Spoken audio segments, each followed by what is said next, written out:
Saudações a todos e estamos aqui a tratar a história da redenção e o tema que começamos na sessão passada. Estamos falando acerca da aliança da tocha. Semana passada falamos acerca da aliança da tocha e espero que cada um de vocês tenha a sua brochura. O que é a aliança da tocha? A aliança da tocha é a quarta aliança que Deus fez com Abraão. Deus fez um total de 7 alianças com Abraão e a aliança da tocha é a quarta delas. A aliança da tocha encontra no meio das alianças e concorda-se que a aliança da tocha é a aliança mais importante que Deus fez com Abraão. Aprendemos na sessão passada que nesta aliança Deus prometeu a Abraão duas coisas, certo?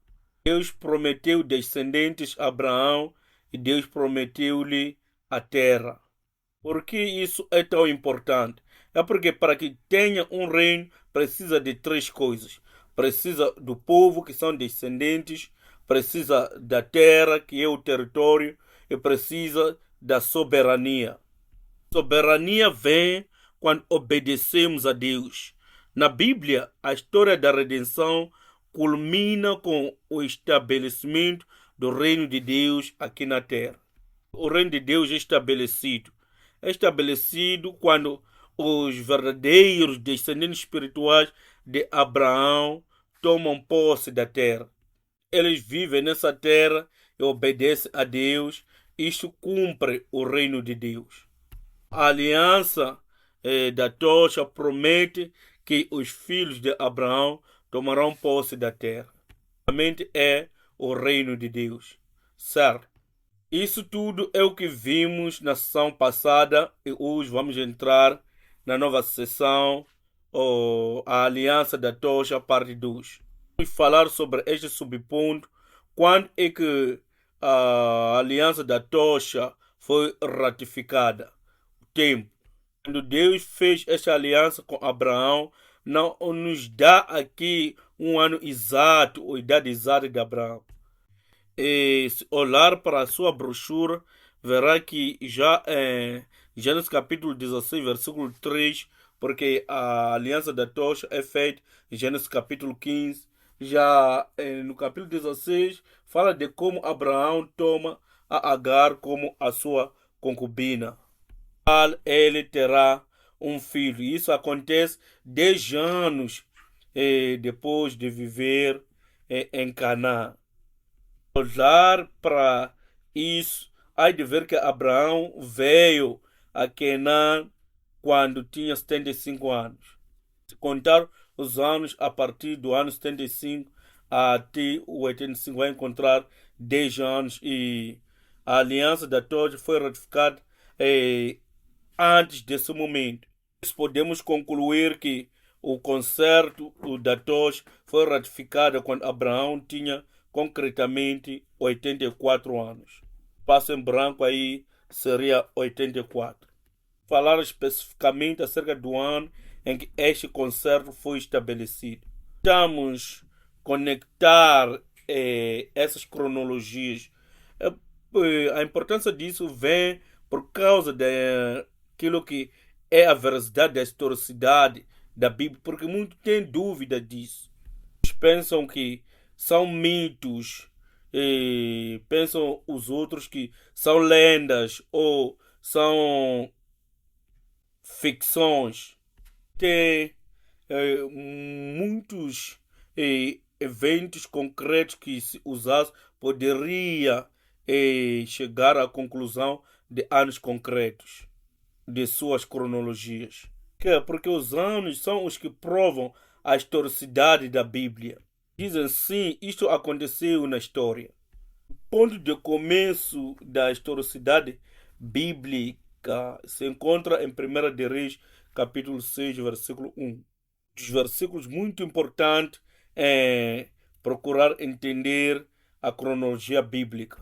Então, em 1 de Reis, capítulo 6, versículo 1 diz: Sucedeu que no ano 480, depois de saírem os filhos de Israel do Egito, no ano quarto do reinado de Salomão sobre Israel, no mês de Ziv. Este é o mês segundo.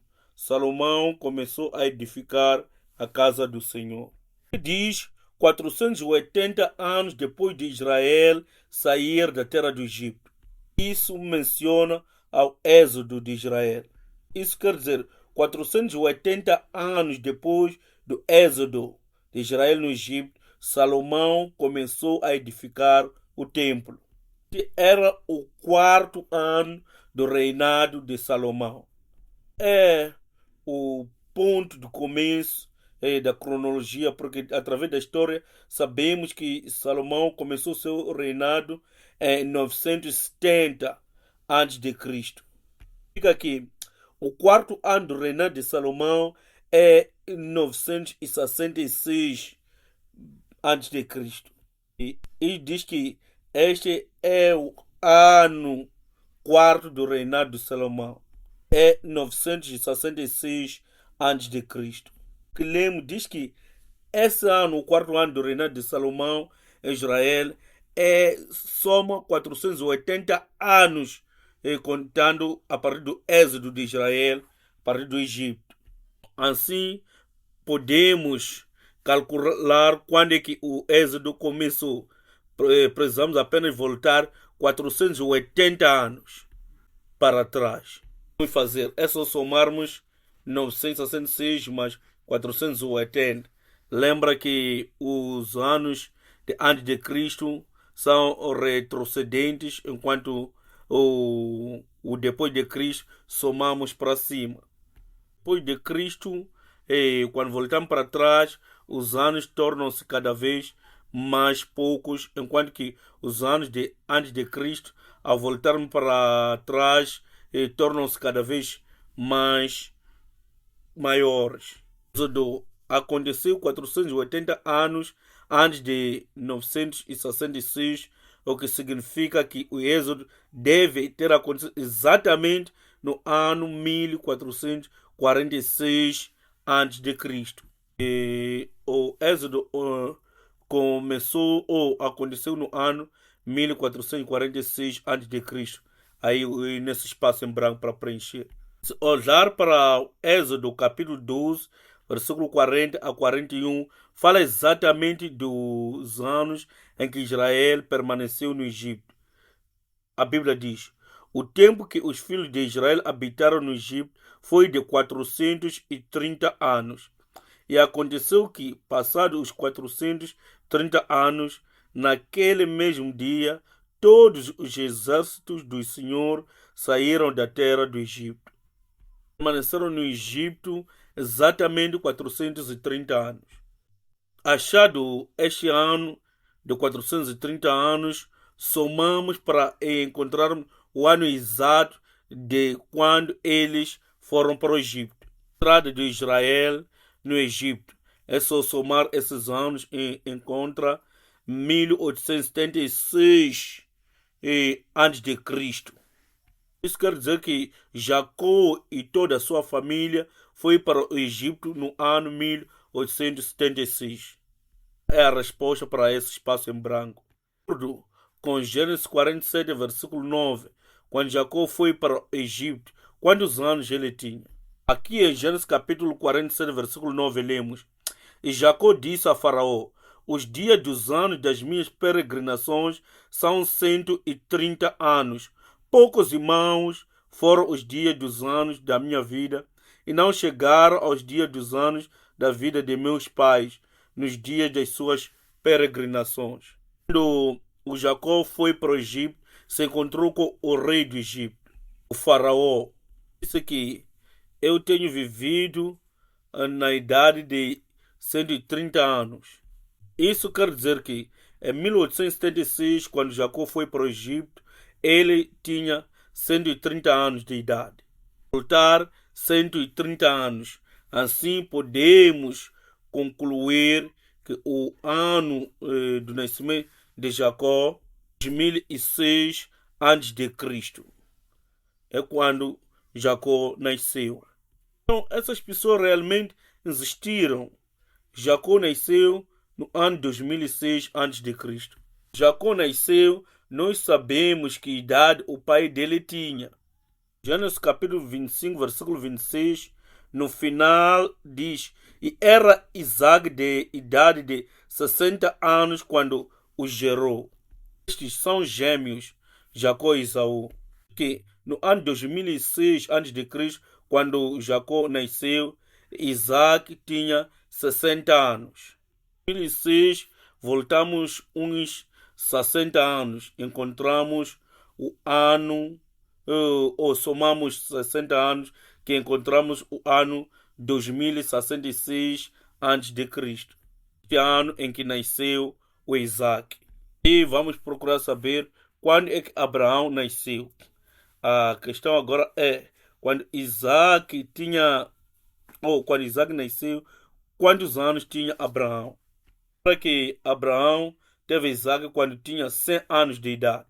Isso está escrito em Gênesis capítulo 21, versículo 5. Diz que agora Abraão era da idade de 100 anos quando seu filho Isaac foi-lhe nascido. Dessa maneira é somar 2066 mais 100 anos, o que vai encontrar 2166 anos antes de Cristo, quando nasceu o Abraão. Quando isto, podemos calcular todos os anos da cronologia bíblica. Estes cálculos podemos voltar até o ano em que Adão foi feito. A cronologia dos anos, em Gênesis capítulo 11, encontramos que Abraão nasceu 292 anos depois do dilúvio. Que podemos calcular o ano exato daquilo que foi o dilúvio de Noé. Nos leva para o ano 2458 anos antes de Cristo, e sabemos que quando isso aconteceu, Noé tinha 600 anos. Esta cronologia, encontramos que o ano exato em que Adão foi feito foi o ano 4114 anos antes de Cristo. Para esta cronologia, Abraão nasceu no ano 2166 anos antes de Cristo, e quando celebraram a Aliança da Tocha, ele tinha 84 anos. Tudo quer dizer que o ano exato em que a Aliança da Tocha foi feita foi no ano 2082 antes de Cristo. Abraão era da idade de 84 anos quando a Aliança da Tocha foi celebrada. A Aliança da Tocha foi estabelecida no ano 2082 a.C. Vamos olhar para o outro ponto: o cumprimento do concerto da tocha. O cumprimento da aliança em que Deus diz a Abraão que na quarta geração tua descendência voltará para aqui, tomará posse da terra de Canaã. Então, quem é a quarta geração? Simples para nós agora, porque já ouvimos isso. Muitos estudiosos ainda estão em debate com relação a isto. Diz duas coisas a Abraão. Diz que terá descendências e a sua descendência será escravizada por 400 anos numa terra estranha. Quarta geração, eles voltarão para aqui. Pensam que 400 anos é igual à quarta geração. E 400 anos e quarta geração são duas coisas totalmente diferentes. Vamos olhar para o ponto que diz que quarta geração e 400 anos são duas coisas muito diferentes. E muitos estudiosos pensam que 400 anos é igual a 4 gerações, mas não é isso, porque uma geração é igual ao tempo em que uma criança nasce e chega à idade de ter um filho. A criança nasce, cresce e casa-se, tem um filho. Essa é uma geração.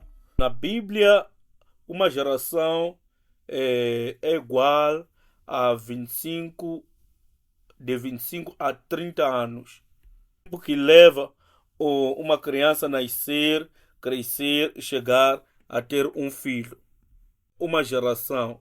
Então, 400 anos não pode ser uma geração. De quarta geração fala de cronologia de 4 pessoas. Uma pessoa, seu filho, seu neto e seu bisneto. Levaria 4 gerações para Israel sair do Egito, chegar a Canaã. Começa com Abraão. Abraão é a primeira geração. É a segunda geração, ou é a terceira geração, ou teve 12 filhos. Então, um dos filhos de Jacó seria a quarta geração. Seria esta quarta geração, seria José quem carregaria a aliança. Temos disso. É porque quando olhar para o Hebreus capítulo 11, que é chamada do capítulo da fé, dos antepassados da fé, fala da fé de Abraão, no versículo 8 até versículo 20. No versículo 20 já fala que pela fé o Isaac, 21 diz que pela fé Jacó, 22 diz que pela fé José. Nenhum dos filhos de Jacó é mencionado além de José. Esta é uma prova de que José é aquele que vai cumprir a aliança da tocha. É que a promessa foi cumprida aqui, porque o problema veio em Gênesis capítulo 50, versículo 24 a versículo 26. E disse José a seus irmãos: eu morro, mas Deus certamente vos visitará e vos fará subir desta terra para a terra que jurou a Abraão, a Isaac e Jacó. E José fez jurar os filhos de Israel, dizendo: certamente vos visitará Deus e fareis transportar os meus ossos daqui. E morreu José da idade de 110 anos, e o embalsamaram e o puseram num caixão no Egito. Aqui está o problema, porque José morreu no Egito. É que deveria ser a quarta geração, morre no Egito, tornado a Canaã. Então a questão é, como é que José poderia cumprir com a aliança morrendo no Egito? O problema é resolvido quando olhamos para as últimas palavras da vontade de José antes de morrer. Ele recomenda a seus descendentes: estou prestes a morrer, mas Deus virá para vos tirar daqui. Quando ele diz isso, ele pede aos filhos de Israel para que, ao acontecer isso, eles carreguem consigo os ossos de José. Alguém diria isto: estou prestes a morrer, mas quando vocês saírem daqui, tome convosco ou leve convosco os meus ossos. Não sabia exatamente quando é que Deus viria e lhes tiraria do Egito. De José é que os seus ossos sejam tirados do Egito e possam ir com eles a Canaã. E José falou isso com a certeza de que a aliança de tocha será cumprida. Deus irá cumprir a sua palavra, e a morte de José não é o fim. Os ossos de José tornaram-se o sinal fortalecedor para os israelitas entrar em Canaã. Os ossos eram um sinal que lhes mostrava que Deus estava com eles. Chama-se a bênção de Emanuel. Passo em branco é Emanuel. Nós todos sabemos que Emanuel significa Deus conosco. Dizer que os ossos de José são Deus, mas os ossos de José eram um símbolo nos olhos de Israel de que a aliança de Deus não acabou, não terminou, não desapareceu. A vontade de José, pelas suas últimas palavras, revelam uma fé viva. Se José estivesse morrendo fisicamente, a sua fé era viva. Os de José serviam como lembrança. Não apenas a fé de José estava viva, mas a aliança de Deus estava intacta. Seria cumprida. De 360 anos, quando Moisés veio e tirou Israel do Egito, a Bíblia em Êxodo, capítulo 3, versículo 19, diz: e tomou Moisés os ossos de José consigo, porquanto havia este estritamente ajuramentado aos filhos de Israel, dizendo: certamente Deus vos visitará. Fazei, pois, subir daqui os meus ossos convosco. Tiraram os ossos de José do Egito. E na correria de fugir da escravidão, por causa das pragas, antes de dos egípcios mudar o pensamento, eles estão arrumando para correr e fugir. E Moisés diz: ei, aqui temos que sair com os ossos de José. Ir num dos museus egípcios, há de ver o caixão do rei do Egito, e parece grande e deve pesar muito aquilo. E imagina, José era primeiro-ministro do Egito. Imagina carregar isso por 40 anos e mais 16 anos da conquista de Canaã. Tinham duas coisas pesadas, deviam carregar: os ossos de José e, a partir do Monte Sinai, a Arca da Aliança. Coisas acompanhavam a jornada de Israel no deserto, duas coisas pesadas e que deveriam ser carregadas nos ombros dos israelitas. Carregaram isso até Canaã e não reclamaram até que no ano 1319 enterraram em Canaã. Esquema. Passando daqui, os ossos carregam um significado muito importante na Bíblia. Deus trouxe as 10 pragas no Egito. A 10ª praga era da primeira sorte ou dos primogênitos, da sua morte. Em qualquer lugar onde não havia o sangue do cordeiro ou dos bodes nos umbrais das portas, o anjo da morte entraria e mataria os primogênitos dessa casa. Os israelitas mataram cordeiros e assaram a carne, comeram e colocaram o sangue nos umbrais das portas. Vemos que este sangue simboliza o sangue do Senhor Jesus Cristo, o nosso cordeiro pascal. Deu instruções detalhadas acerca de como este cordeiro deveria ser feito. Diz que a sua carne deveria ser assada no fogo, com folhas amargas, ser comida com pressa, com calças usadas e cintos amarrados, quase a sair, certo? Mandamentos que Deus deu é que não deveriam quebrar os seus ossos. Deveriam quebrar um sequer osso do cordeiro. Vai se comer depressa, pode cometer esse erro e quebrar. Novo Testamento, na crucificação de Jesus, veja que ele foi crucificado no meio de 2 ladrões, e quando o sol ia anoitecer, a Bíblia diz que os 2 ladrões ainda estavam vivos.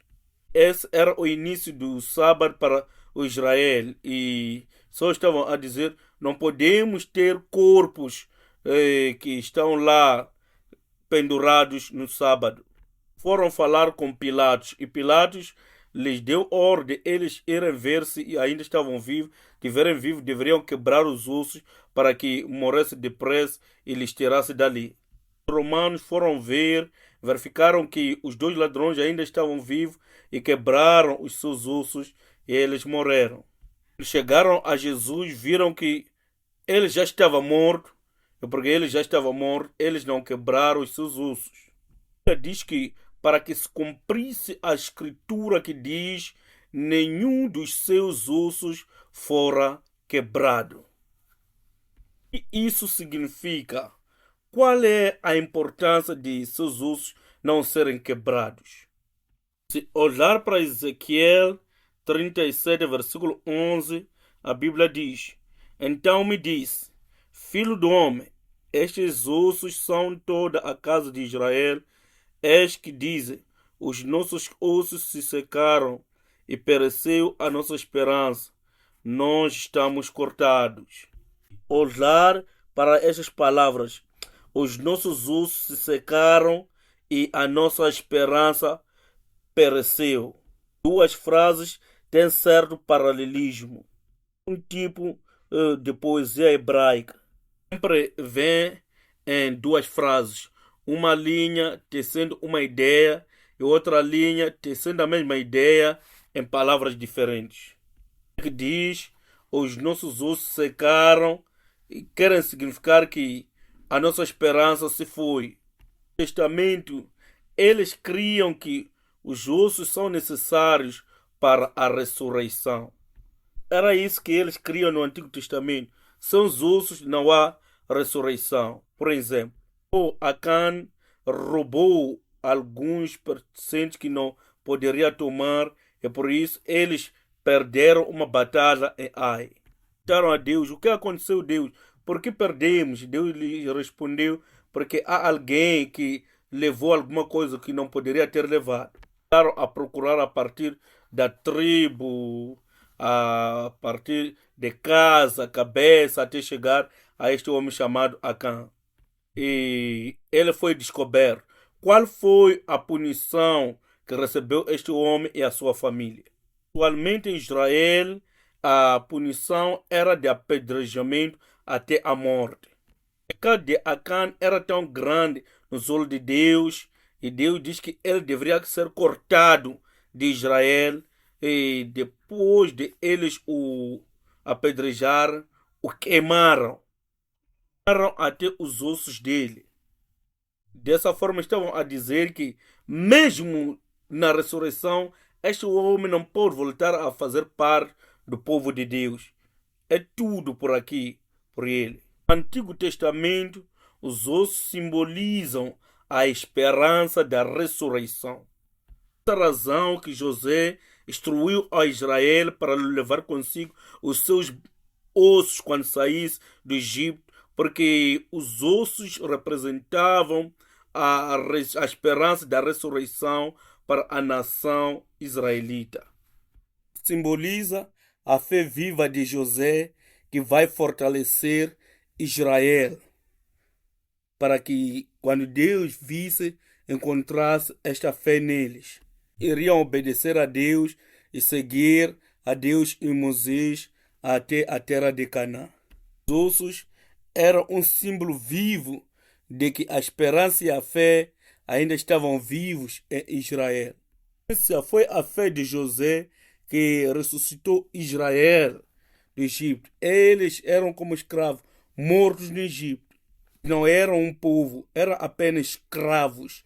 Mas os ossos de José estavam ali, lembrando-lhes que Deus virá um dia para nos resgatar, para nos tirar do Egito. Individualmente, as pessoas não estavam a perder a fé por causa dos ossos de José. Somente quando Deus enviou a Moisés, estas pessoas que mantiveram a sua fé saíram do Egito. Figuradamente falando, os israelitas que estavam morrendo na escravidão do Egito ressuscitaram, saíram do Egito. Isso que Ezequiel 37 fala. Aconteceu quando a nação de Israel estava cativo na Babilônia. Simbolicamente falando, a nação de Israel estava morta. Havia mais Israel.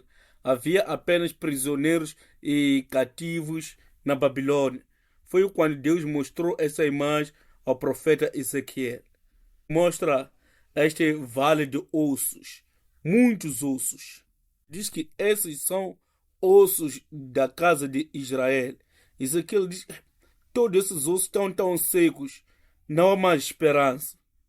No ar a ler o capítulo, Deus diz não, profetiza sobre estes ossos. Profetiza, fala a palavra de Deus nela, e a respiração virá. O Espírito de Deus está neles e eles voltarão a viver. Deus mostra esta visão a Ezequiel. Ele está fazendo entender a Ezequiel que, mesmo que aparenta que Israel está extinguida, está acabada, e isso não aconteceu. Israel será preservada e um dia voltará para Canaã. Palavras, Israel ressuscitará. Esse é o simbolismo dos ossos. É isso que Deus estava tentando lhe ensinar. Essa razão que José disse, leva os meus ossos consigo. 260 anos depois, Moisés e israelitas lembram-se disto e eles carregam consigo os ossos de José até Canaã e eles enterram os ossos de José em Canaã. Quando os ossos de José foram enterrados em Siquém, quando a aliança da tocha foi cumprida. Em Josué capítulo 24, versículo 32, a Bíblia diz: também enterraram em Siquém os ossos de José, que os filhos de Israel trouxeram do Egito, naquela parte do campo que Jacó comprara aos filhos de Amor, pai de Siquém, por 100 peças de prata, porquanto foram em herança para os filhos de José. Quando os ossos de José foram enterrados em Siquém, a promessa de Deus de que os descendentes de Abraão voltariam na quarta geração para Canaã foi cumprida. Mesmo que parecesse que José estivesse morto, a fé viva de José estava ativa no povo israelita. Os israelitas carregavam os ossos de José, eram a fé viva de José que guiava a Canaã. Assim que Deus a vê, é assim que Deus a reconhece. É isso que ele significava quando disse que na quarta geração voltariam para aqui. O lugar em que a aliança foi cumprida foi Siquém. Esse é um lugar muito importante, Siquém. Para Siquém, o lugar do cumprimento da aliança da tocha. Em Atos capítulo 7, versículo 15 a 16, a Bíblia diz: e Jacó desceu ao Egito e morreu, ele e nossos pais, e foram transportados para Siquém e depositados na sepultura que Abraão comprara por certa soma de dinheiro aos filhos de Amor, pai de Siquém. E aqui mostra que Abraão comprou uma sepultura em Siquém e Jacó foi enterrada numa sepultura em Siquém. Vemos aqui que Jacó havia comprado dos filhos de Amor, o pai de Siquém, por um preço de 100 peças de dinheiro. Havia comprado um espaço de terreno onde José foi enterrado. O Novo Testamento e o Antigo Testamento têm menções conflitantes acerca de Siquém. Significa, a importância de Siquém é porque é o primeiro lugar mencionado aonde Abraão foi quando entrou em Canaã. O primeiro lugar em que Deus lhe prometeu que iria lhe dar a terra de Canaã. Em que Deus apareceu a Abraão e lhe prometeu dizendo que darei esta terra a seus descendentes. A partir desse dia, quando Abraão tinha 75 anos de idade, Siquém representava para ele toda a terra de Canaã. E onde Deus aparece pela primeira vez, ele promete esta terra. Quando Abraão tinha 160 anos, foi quando Jacó nasceu. Abraão morreu no ano 175, ou morreu com 175 anos de idade. Quer dizer que Jacó viveu com o avô Abraão por 15 anos. O avô e o neto. Significa que durante esse período, Abraão estava a ensinar ao seu neto Jacó que Deus prometeu que lhe daria a sua descendência essa terra de Canaã. E quando ele chegou pela primeira vez aqui em Siquém, recebeu esta promessa. Então Abraão ensinou a Jacó que Siquém será teu, Canaã será teu. Claro que Jacó aprendeu isso do seu avô Abraão. Cresceu Jacó, teve que fugir a Padan Aram. Depois de alguns anos voltou. E quando voltou, o que fez Jacó? Comprou uma parte de terra em Siquém.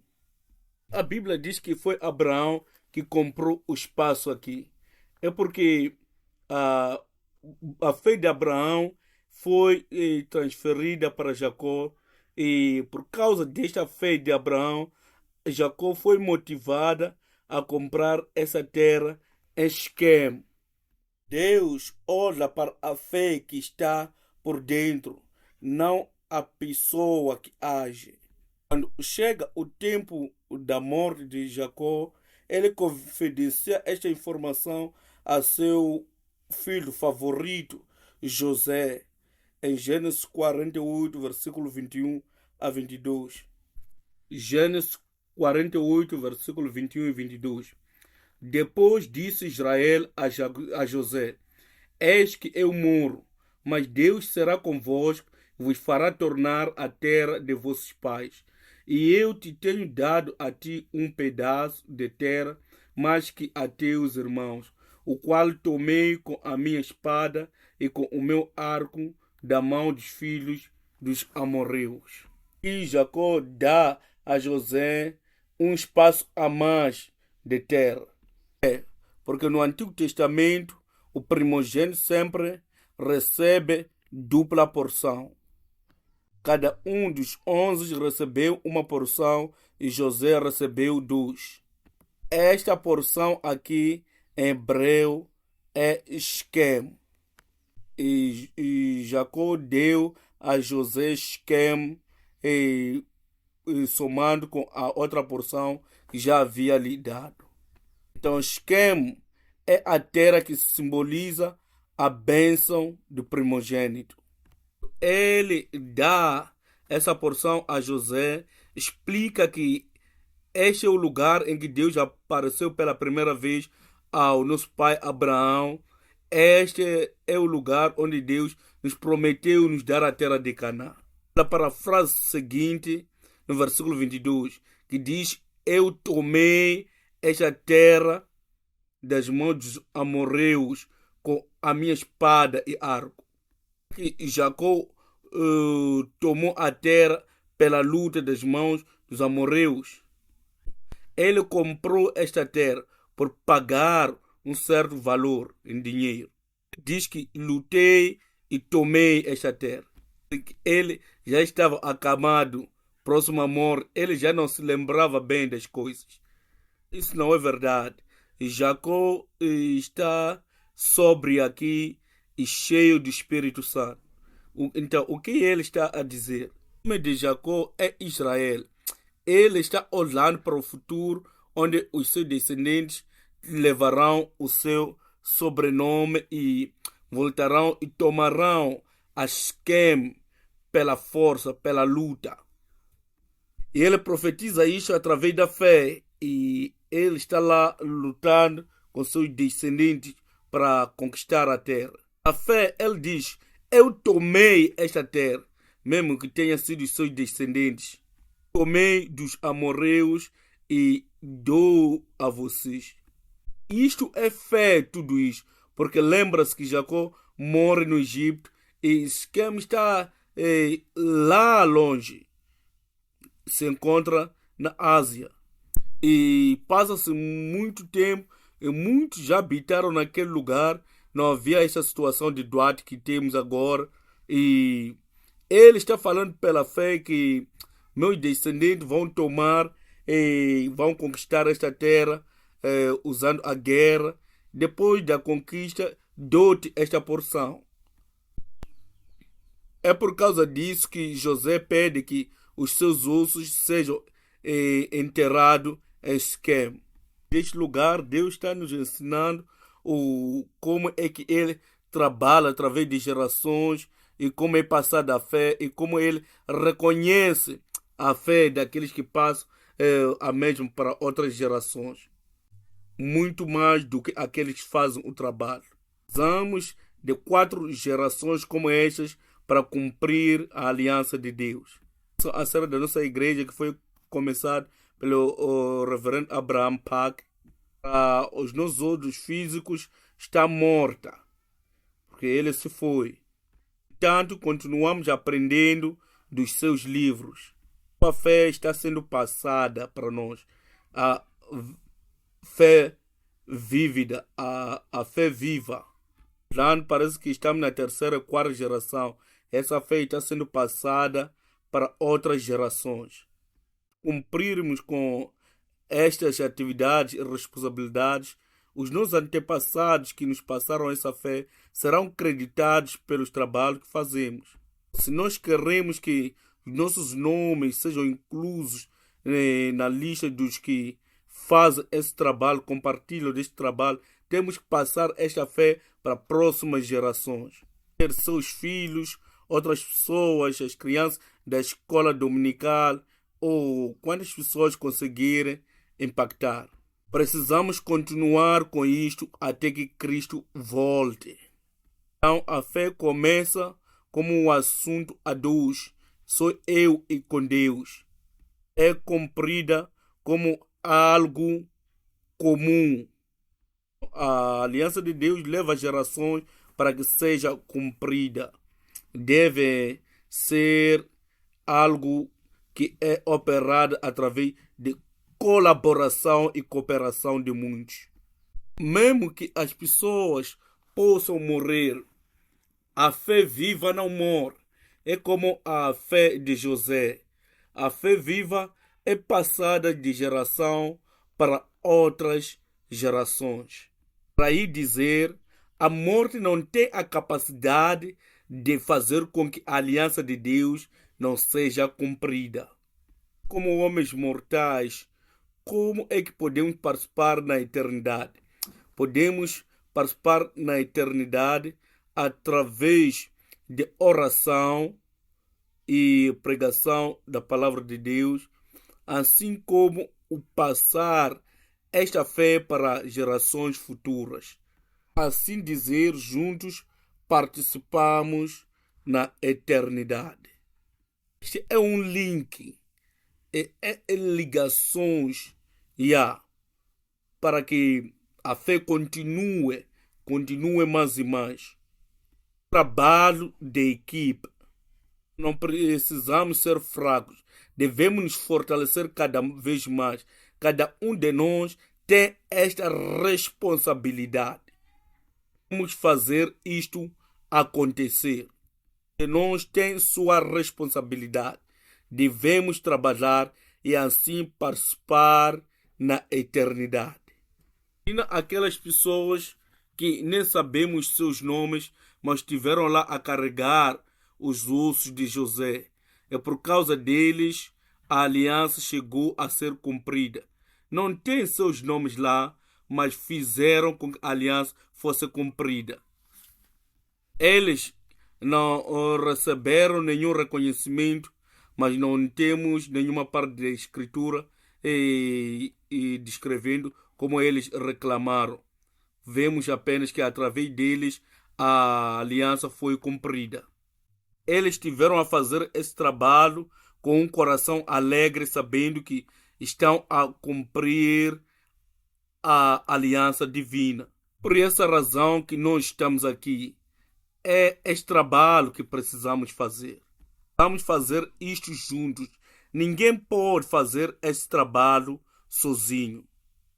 Espero que através de cada um de nós que estamos aqui, iremos nos empenhar de maneira que a obra de aliança de Deus possa ser comunicada às futuras gerações e continue mais e mais até que Jesus possa voltar.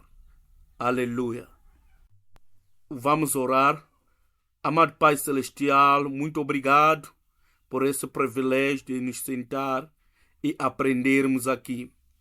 Muito obrigado por nos ensinar profundamente acerca da aliança da tocha e acerca da fé viva de José. Vamos e esperamos que irá otorgar com que cada um de nós possa ter esta fé viva. Vamos continuar com esta aliança até o dia em que o Senhor Jesus Cristo voltará. Nosso Deus Pai, ajuda-nos e possa nos apoiar e assegurar para que não sejamos movidos desta fé e sejamos fortalecidos nela. Vencer todas as provações, todas as tentações e todas as dificuldades cercam para que possamos termos a capacidade de passar esta fé para futuras gerações. Vai cumprir com essa aliança aqui na igreja Eva Green e permita que este lugar seja esquema onde a aliança é transmitida para muito mais gerações. Agradecemos pelo privilégio e oportunidade de tomarmos parte nesta obra da eternidade, assim como a sua bênção. Oramos pela oferta que será dada aqui, que o Senhor possa abençoar e permitir com que 10 milhões de vezes lhes sejam retribuídos sobre cada oferta que é colocada aqui diante do seu altar. Que a bênção transbordante possa nos seguir sobre todas as nossas famílias, os nossos postos de trabalho, os negócios, e tenhamos vidas cheias de ação de graça. Pedimos tudo isso em nome de Jesus. Amém. Vamos dar glória a Deus através de aplauso.